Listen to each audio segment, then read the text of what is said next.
el economista Eric Molino Ferrer. Eric, buenos días, bienvenido, gusto en saludarlo. Y gusto en saludarlos a ustedes, gracias por invitarme. ¿Qué balance se puede hacer de estas ya 2-3 semanas de protestas que hay en el país? Uno de los sectores que más está perjudicado es el sector de la pequeña y mediana empresa y sobre todo, si nos vamos a Bocas del Toro, la economía está paralizada. Mira, nosotros vivimos una situación bastante extraña en este país ahorita mismo, porque cuando tú ves las proyecciones de crecimiento que nos dan las instituciones internacionales como el Fondo Monetario Internacional, calificadoras como Moody's, CEPAL, todas proyectan que Panamá va a ser uno de los países en la región que más va a crecer.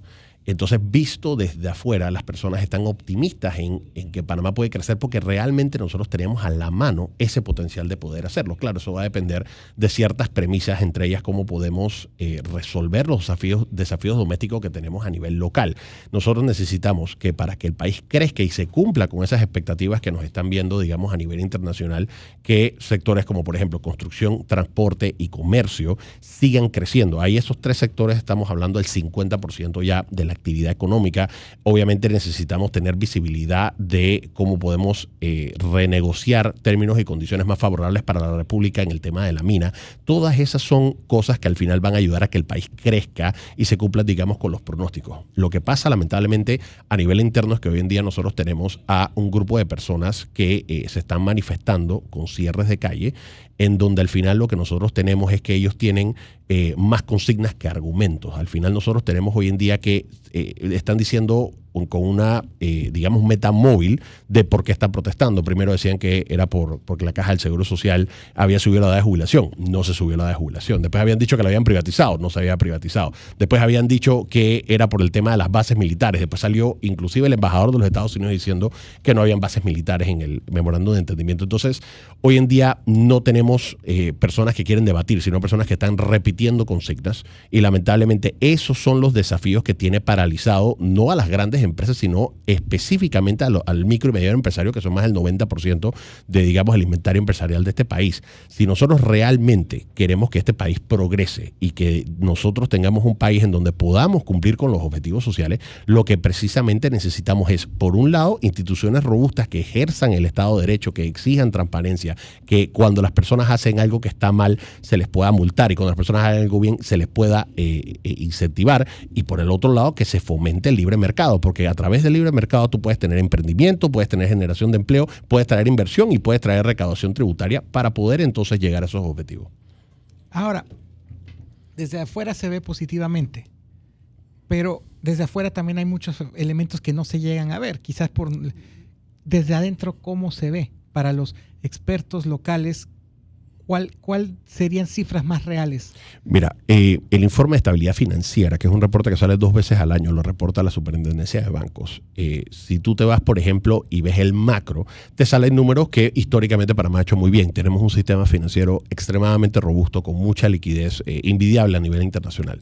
Sin embargo, cuando te vas al detalle y te ves, por ejemplo, la cartera de MIPYMES, la cartera de MIPYMES es nada más 15% de todo el, digamos, de los préstamos bancarios. Pero la cartera de MIPYMES, específicamente, por ejemplo, en comercio, estamos hablando que hay una mora de más del 38%. Micro, pequeñas y medianas empresas. Micro, pequeñas y medianas empresas. ¿Una mora de cuánto? De más del 38%. Mora está definido como aquellos préstamos que tienen más de 30 días de atraso. Entonces, si tú estás hablando que de la cartera comercial, que es casi la mitad de toda la cartera de MIPYMES en la banca, esa cartera tiene 38% de atraso, eso significa que hay un problema de flujo de caja. Ahora, ¿de dónde nace el problema de flujo de caja? El panameño que tiene una pyme, que vive del día a día, que tiene su fonda, que tiene su lavandería, que tiene su frutería, esa es la persona que hoy en día está siendo más golpeada por el hecho de que no están viniendo empresas a invertir y no pueden ser proveedores de estas grandes empresas, pero también tienes, a través de la paralización y de los cierres, que no pueden hacer sus ventas del día. La persona que tiene una fonda y depende de que la gente venga a sus oficinas a trabajar y que la gente no puede ir, esa persona ese día no vendió. Si tú tienes al final una situación en donde no estás teniendo las ventas, ¿de dónde sacas el flujo para pagar tus préstamos? Y ahora, eso es una cosa que ha estado viniendo desde el año pasado para acá, porque claro, hemos tenido un proceso de desaceleración, pero ahorita con una paralización total que hemos tenido en algunos sectores de la economía, el que está siendo mayor perjudicado no son, digamos, las grandes empresas, más ni siquiera el gobierno. El que está siendo ahorita mismo predominantemente perjudicado es ese panameño tratando de superarse, ese panameño que tiene un pequeño negocio, y al final es un mensaje totalmente inconsistente de varios de los que están protestando. Ahorita mismo están tratando de empujar una narrativa antiempresa y tratar de decir que es que lo que están haciendo es para la población, pero al que principalmente están perjudicando es a la población. ¿Cómo se maneja la cartera crediticia de estas pequeñas y medianas empresas? Y lo traigo a colación porque recuerdo también cuando se dieron las paralizaciones por aquellas personas que estaban en contra de la mina de Donoso, hay muchas empresas que quedaron sin poder generar economía porque dependían y eran proveedores, por ejemplo, de la mina. Por supuesto. Mira, para mí la analogía más válida que se puede hablar de esto es que la economía es una serie de engranajes que están interconectados. En el momento que tú paras uno, se paraliza todo. Mira, por ejemplo, lo que históricamente hablábamos cuando el gobierno se atrasaba en los pagos hacia la construcción. Cuando tú tienes una empresa en donde depende de un pago del gobierno y ese pago se atrasa, tú no le puedes pagar a tus proveedores. Ese proveedor a su vez no le puede pagar a los suyos y hay toda una cadena de personas que están siendo afectadas. Lo mismo ocurre cuando tú tienes una paralización. Si tú, por ejemplo, tienes un cierre de calle, esa persona que se transporta en una mula, que es el chofer de una mula o que tiene una mula como negocio, esa persona al final no puede hacer la carrera, no puede hacer la venta de ese día. Al no tener la venta de ese día, no puede tampoco hacer los pagos para los préstamos que tiene. Ese efecto, con ese ejemplo puntualmente que nosotros estamos viendo, le pasa al 50% de la actividad económica, porque es comercio al por mayor, el por menor, transporte y construcción. Si tú quieres entonces entender el tema de cómo funciona el crédito, es que tú no puedes tener un país en donde no tengas flujo. Yo quiero hacer, por ejemplo, una inversión en mi frutería. Yo necesito una refri, yo necesito ir a un banco para que me preste la refri, porque digamos, yo no tengo los $1,000 para comprar la refri y tener mi fruta. Pero claro, el compromiso que yo tengo entonces es que yo tengo que ver de qué manera devuelvo a razón de $50 o de $100 o de $25, dependiendo de mi capacidad, cómo voy a ir repagando eso.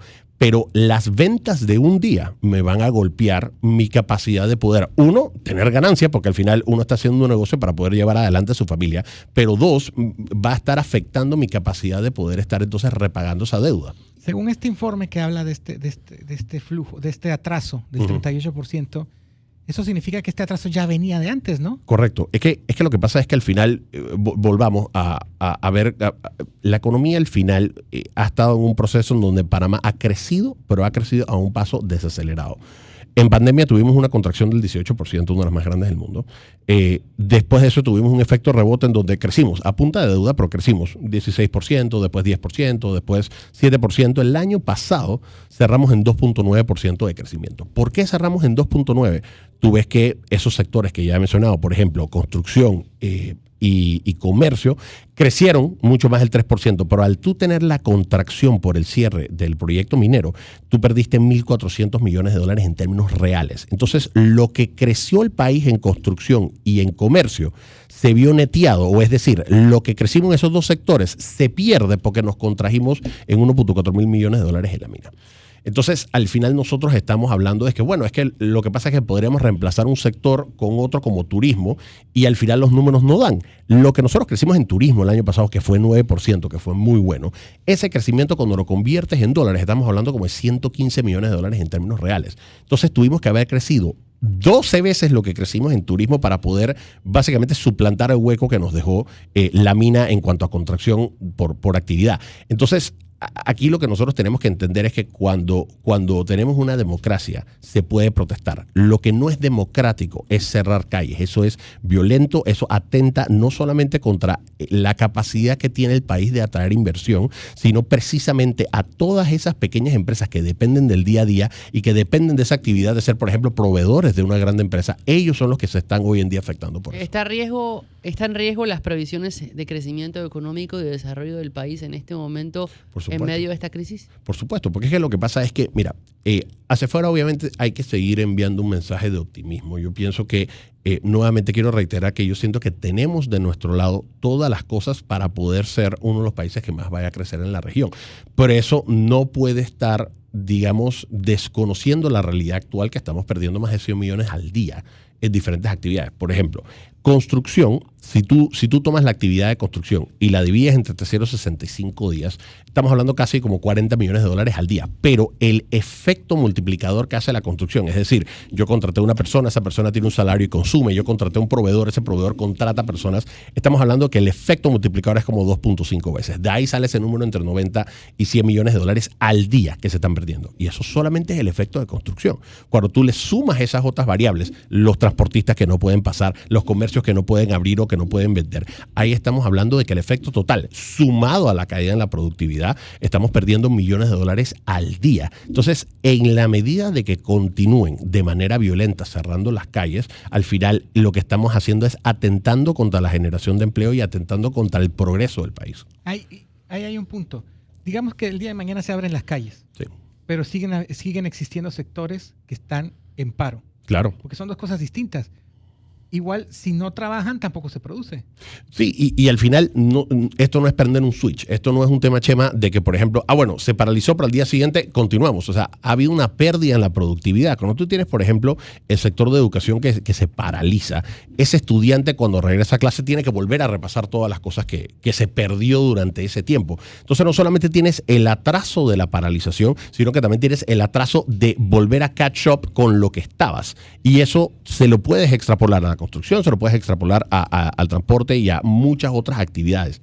La realidad es que nosotros somos un país, nuevamente, en que vivimos en esa disonancia cognitiva en la que, por ejemplo, por un lado nosotros decimos que queremos enfocarnos en turismo, pero ahorita mismo a nivel internacional lo que se ve son imágenes de protestas y de cierre de calle. Ha habido un 30% de caídas en la reserva, porque ¿quién quiere venir a un país que está en una situación de inestabilidad política? Entonces, al final, nuevamente, es un tema tenemos muchos desafíos, somos una democracia, nosotros tenemos que ir al diálogo, abocar al argumento, pero nuevamente, al final lo que nosotros tenemos ahorita mismo en los cierres de calle son personas que no tienen argumentos sino consignas, son personas que no quieren debatir sino que quieren repetir eslóganes. Entonces, ahí es donde realmente nosotros queremos, si queremos una democracia seria, una democracia madura, en donde las ideas realmente se debaten con sustento y con argumento, tenemos que sentarnos a dialogar, pero hay ahorita mismo elementos de los cierres que esas personas no quieren dialogar, esas personas lo que quieren es protagonismo político para ellos estar encima. Pero Eric, el presidente ya dijo la semana pasada, tras la pregunta que le hizo Radio Panamá en la conferencia de prensa, que él no va a dialogar. Claro. Eso fue lo que dijo la semana pasada. Veremos qué dice hoy.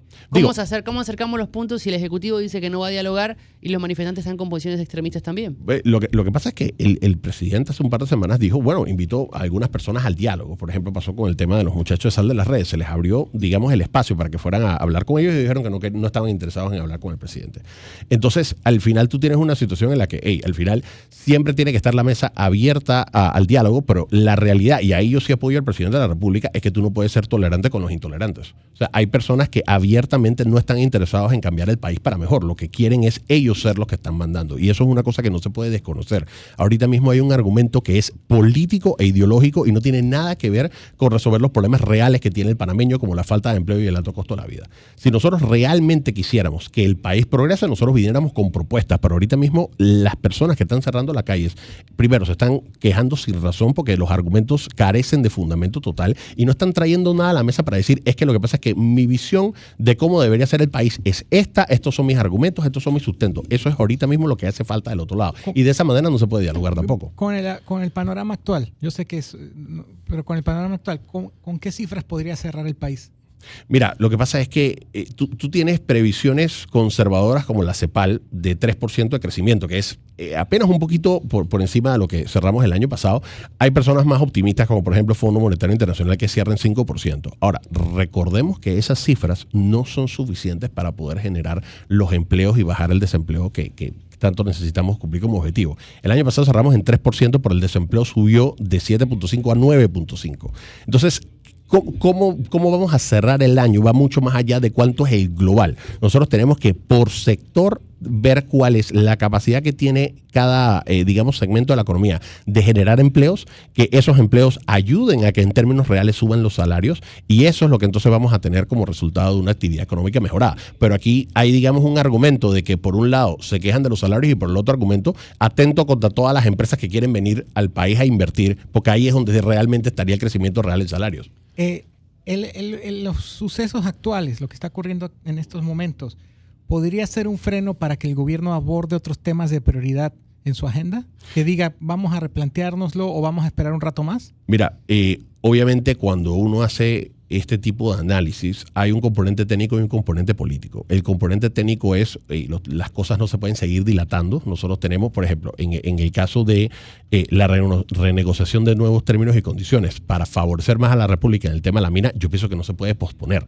Como te mencioné, una contracción de $1.400 millones en términos reales ha afectado a que todas esas pymes que eran proveedores de la compañía y ese efecto multiplicador en el empleo, sobre todo en el interior de la República, lo necesitamos ya. Al final, decir, bueno, es que no es el momento para esto, es un argumento hecho desde el privilegio, porque es que al final tú tienes una situación donde en la ciudad de Panamá tú tienes mucho mejores condiciones de vida que en el interior de la República. O sea, la generación de empleos no se está dando en el interior. De hecho, tú tienes una situación de que, por ejemplo, el otro día estábamos viendo un reporte que en Los Santos cerraron como 70 escuelas porque no hay suficientes niños. La gente está migrando hacia la ciudad de Panamá o hacia la provincia de Panamá Oeste porque precisamente la gente está buscando oportunidades. Están precisamente en su derecho de buscar y migrar para buscar mejores oportunidades. Lo que es para mí lamentable es que nosotros, en lugar de estar fomentando que haya crecimiento o fomentando que ese desarrollo se dé en el interior de la República, tienes provincias como la de Boca del Toro, que es una de las más pobres del país, y esas son las que precisamente están cerrando para hacer que las pocas empresas que están invirtiendo ahí se sigan yendo. Si las bananeras se van, ¿cómo queda económicamente Bocas del Toro? Es que ahorita mismo tú tienes muy pocas oportunidades en la provincia de Bocas del Toro. O sea, entonces, y eso sin digamos, desconocer que la empresa particularmente y que históricamente haya habido un tema con las bananeras, el argumento no es ese. El argumento es ¿qué otra opción tiene la República de Bocas del perdón, en la provincia de Bocas del Toro en este momento? Entonces, cuando nosotros estamos haciendo un argumento de que ese tipo de empresa no o ese tipo de actividad no, al final lo que le estás diciendo en la cara a una persona es que ellos no tienen derecho al empleo. Entonces, ese para mí es un argumento que, aparte de carente de empatía, es hecho desde una posición, probablemente desde el Twitter de una persona en aire acondicionado en la ciudad de Panamá, que al final no está considerando que en el interior de la República las oportunidades no se presentan de la misma manera en la provincia de Panamá que en Bocas del Toro o que en Chitré o que en otro lugar del interior. Don Eric Molino Ferrer, gracias por estos minutos en Radio Panamá. Ojalá podamos seguir conversando para analizar este y otros temas y que sean otras circunstancias en donde el país continúe avanzando y desarrollándose económica, social y también laboralmente. A la orden, gracias. 8:11 minutos.